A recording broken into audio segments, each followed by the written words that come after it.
Hello students, welcome to Navy Max. இன்னைக்கு வந்து நம்ம exercise 2.3ல 9th question பார்க்க போறோம். question என்னன்னா find the remainder when 2 power 81 is divided by 17. அதாவது என்ன சொல்லிருக்காங்கன்னா 2 power 81 17ஆல டிவைட் பண்ணும்போது வர ரிமைண்டரை நம்ம கண்டுபிடிக்கணும். இப்போ இந்த ரிமைண்டர் வந்து நம்ம x அப்படின்னு எடுத்துக்கலாம். அப்போ என்ன எழுதலாம்? let the remainder be x. இது வந்து congruence மாடுலோ மூலமா நம்ம எப்படி எழுதலாம்? 2 power 81 is congruent to x mod 17.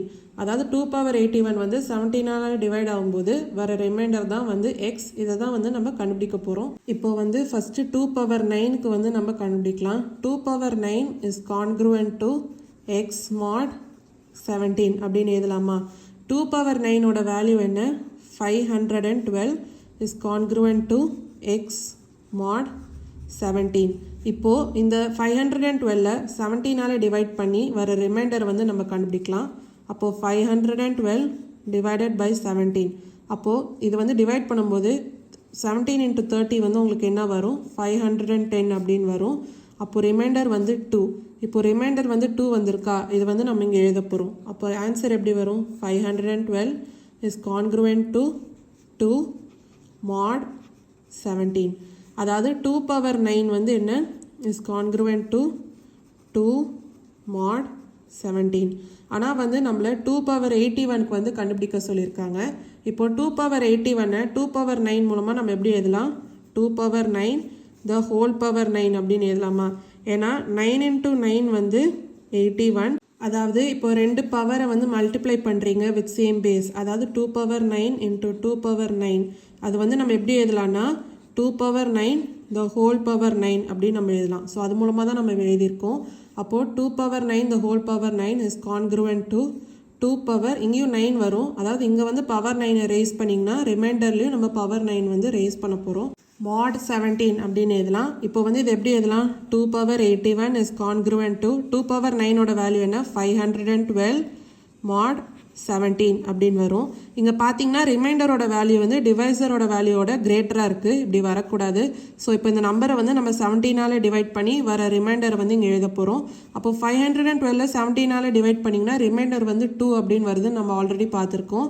அப்போது 2 power 81 is congruent to 2 mod 17 அப்படின்னு நம்ம எழுதலாம். ஸோ இப்போ ரிமைண்டரோட வேல்யூ என்ன வந்திருக்கு? 2. அதாவது எக்ஸோட வேல்யூ வந்து 2. So we can say remainder equal to 2. இதான் வந்து 9th questionோட ஆன்சர். அடுத்து வந்து 10th question பார்க்கலாம்.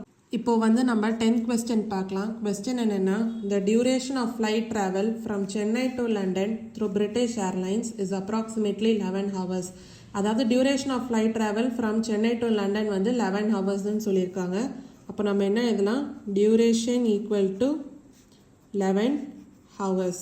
இப்போது the aeroplane journey begins on Sunday at 23:30 hours. அதாவது ஸ்டார்டிங் டைம் வந்து என்ன? 23:30. இடம் வந்து சென்னை. இப்போ என்ன சொல்கிறாங்க? If the time at Chennai is 4.5 hours ahead to that of London's time, then find the time at London. When will the flight land at London airport? அதாவது இப்போ சென்னையிலேருந்து லண்டனுக்கு போகிற டியூரேஷன் என்ன? 11 hours. அப்புறம் என்ன சொல்லியிருக்காங்க? லண்டனோட டைம் வந்து சென்னையோட டைமோட 4.5 hours கம்மியாக இருக்குது. அப்போது -4.5 hours வந்து நம்ம பண்ணணும். இப்போது டியூரேஷன் வந்து 11 hours. ரீச் ஆகிற இடம் வந்து லண்டன். இப்போது ஸ்டார்டிங் டைம் என்ன? 23:30. அப்போது இந்த ஸ்டார்டிங் டைமும் டியூரேஷனும் நம்ம ஃபஸ்ட்டு ஆட் பண்ணணும். அப்போது 23:30 + 11 என்ன வரும்? அப்போது இந்த டைம் ஆட் பண்ணிங்கன்னா என்ன வரும்? 34:30 அப்படின்னு வரும். அதாவது இந்த லண்டனுக்கு ரீச் ஆகிற டைம் வந்து 34:30. ஆனால் அவங்க சொன்னது வந்து லண்டன் டைம் வந்து சென்னை டைமோட 4.5 hours கம்மியாக இருக்கும். அப்போது இந்த டைம்லேருந்து 4.5 வந்து நம்ம மைனஸ் பண்ணோம். அப்போது 34:30லேருந்து 4.5 30 minutes அப்படி நம்ம வந்து மைனஸ் பண்ணோன்னா ஆன்சர் என்ன வரும்? 0:00:30. அப்போது 30 hours 0 minutes இதுதான் வந்து வரும். இப்போ பார்த்தீங்கன்னா ஒரு டேயில் வந்து டோட்டல் ஹவர்ஸ் எவ்வளோ? 24. ஆனால் இப்போ நம்ம கண்டுபிடிச்சது வந்து 30. ஸோ இப்போ இந்த 30யை வந்து 24ஆல் டிவைட் பண்ணி வர ரிமைண்டர் என்னன்னு பார்க்கலாம். அப்போ இது நம்ம எப்படி எழுதலாம்? கான்க்ருவன்ஸ் மாடலோ பிரகாரம் 30 is congruent to ரிமைண்டர் வந்து எக்ஸ்ன்னு எடுத்துக்கலாம். x mod 24. அதாவது இப்போ இந்த 30 வந்து 24ஆல் டிவைட் பண்ணோன்னா 24 into 1 24 ரிமைண்டர் வந்து 6 அப்படின்னு வருதா.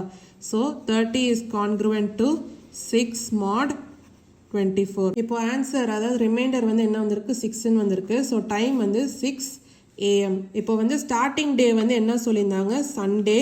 அப்போது ரீச் ஆகிற டே வந்து 6 AM மண்டே. ஸோ இதுதான் வந்து 10th கொஸ்டினோட ஆன்சர்.